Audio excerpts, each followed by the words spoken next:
This game is hard. Other games I've put in these videos so far have been difficult, but this is probably one of the most appropriately titled games ever. Impossible Mission on the Commodore 64 DTV plug and play device. I played this game for hours when it came out on the Commodore 64 many years ago, and I never completed it. I've given it a damn good attempt on the Commodore 64 DTV plug and play device, and I'm just as crap as I was all those years ago, and I've probably achieved even less because I've forgotten half of the things that I remembered years and years ago. And the basic element of this game, the basic idea behind this game, should I say, is that you control this secret agent type guy who goes into the hilariously named, oh god, I forgot his name. I think it's Elvin Atombender or somebody like that. A mad scientist's evil lair, with a hope of, I guess, deactivating his doomsday machine and arresting him and so on and so forth. For some bizarre reason, our hero decides to go into this lair full of deadly robots and other assorted traps without any weapons whatsoever, apart from his incredible athleticism, which at times is about as much use as a chocolate fireguard, especially when you're confronted by a robot that can vaporize you with a laser beam.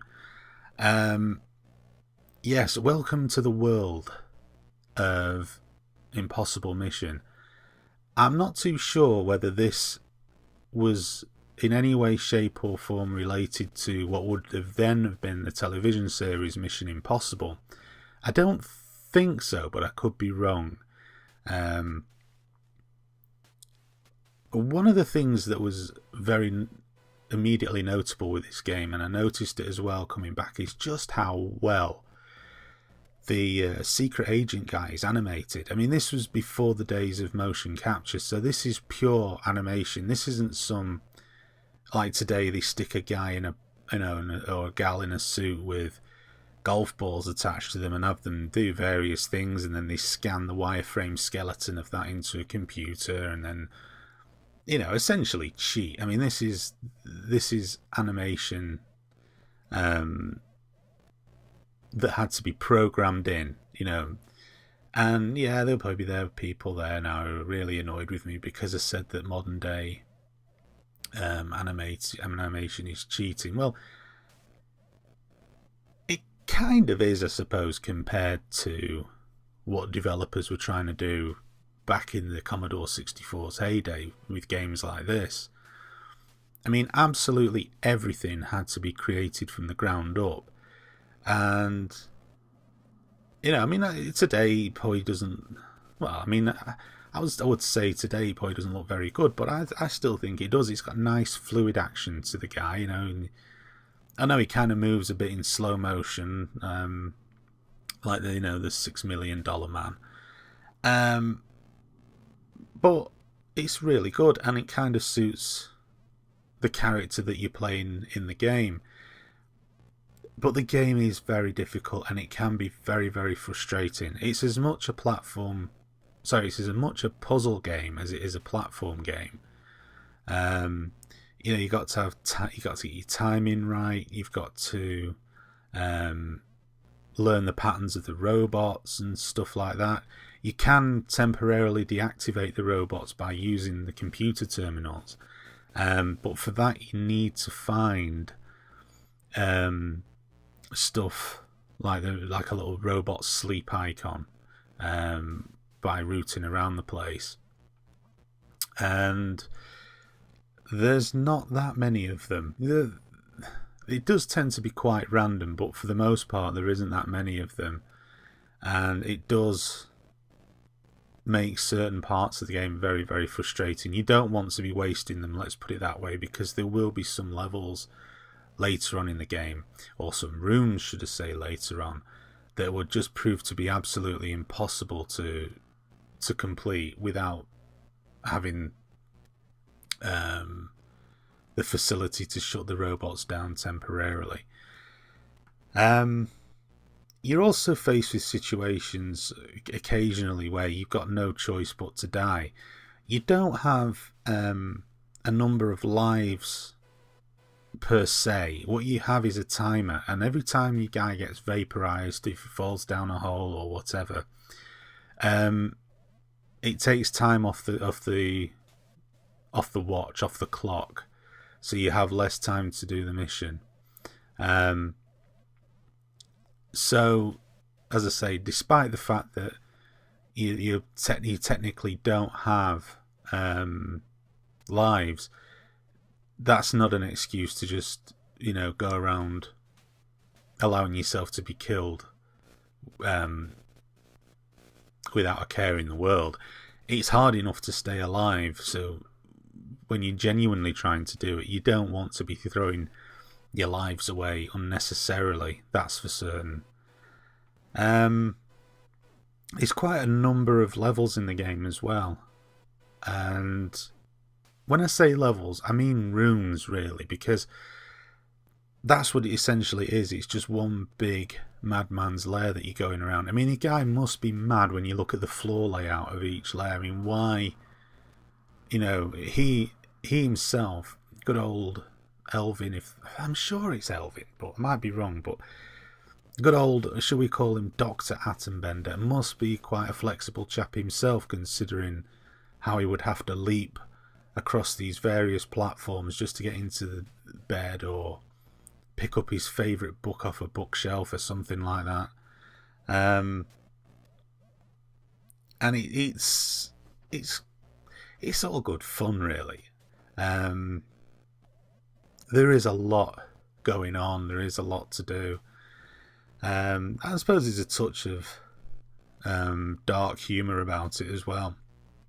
Especially these robots. Some of these robots are bastards as well, because not only do they don't always indicate, because some robots will just chase you and vaporize you on contact, and other robots will just be dormant, just in one position and just rotate from side to side.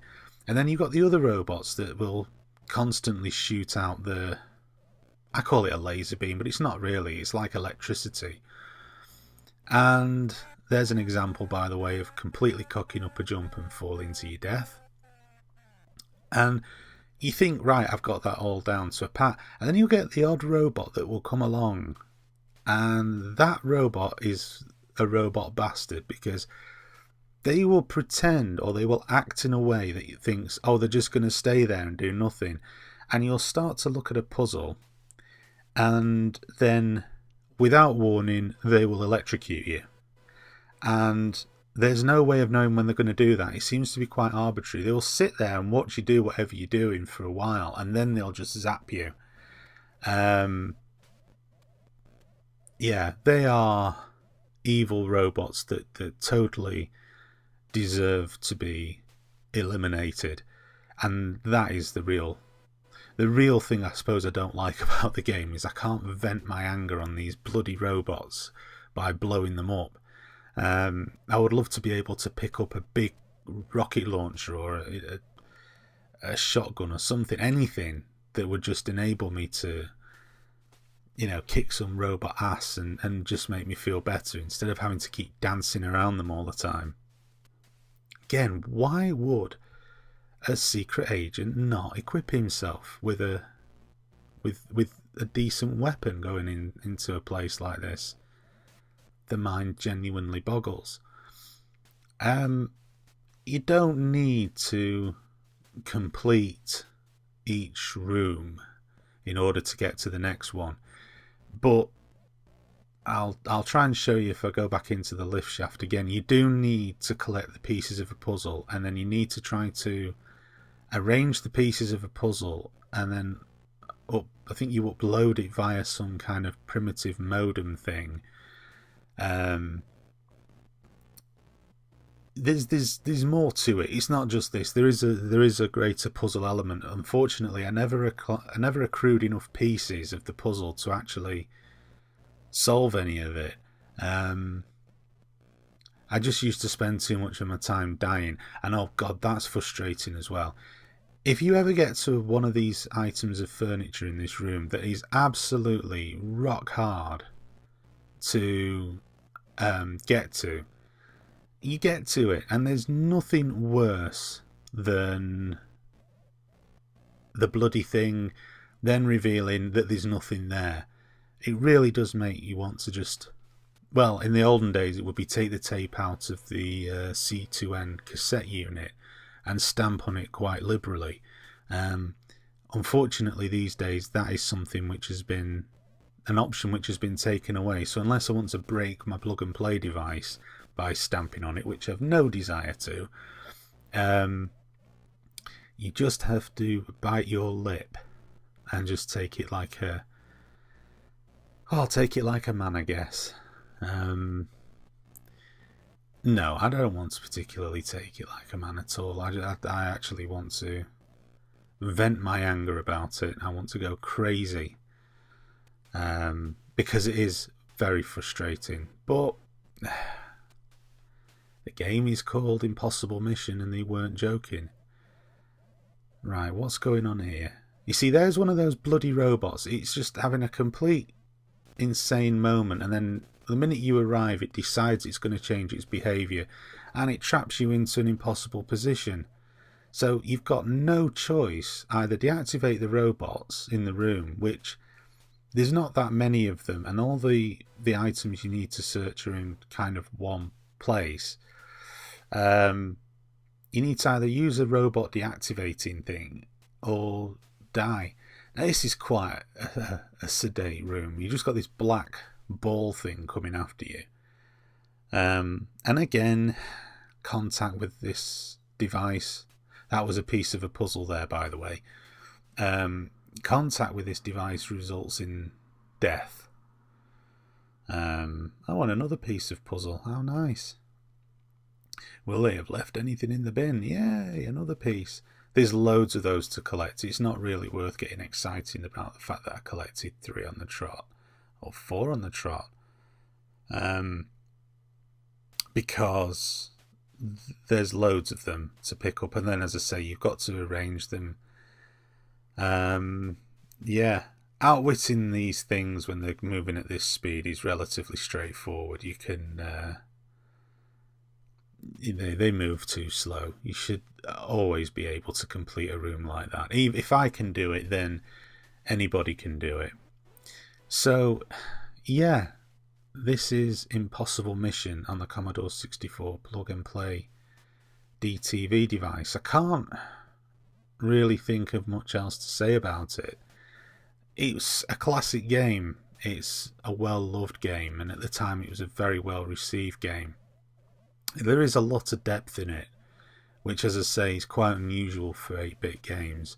Normally they never really were renowned for being quite deep and involved games.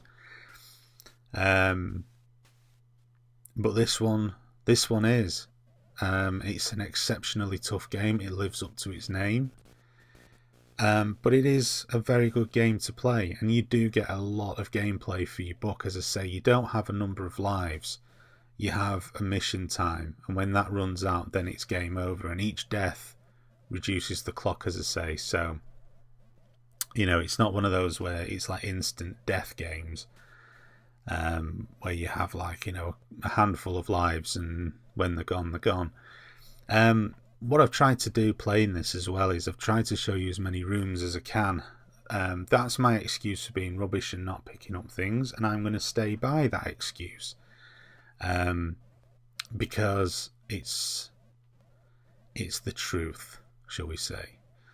So I think that's pretty much it. I'm kind of getting towards the end of these C64 DTV reviews now. You'd probably be thankful to hear. But yeah, that's Impossible Mission, should I say. Thank you for watching this video, and stay tuned for more coming on this channel in the near future.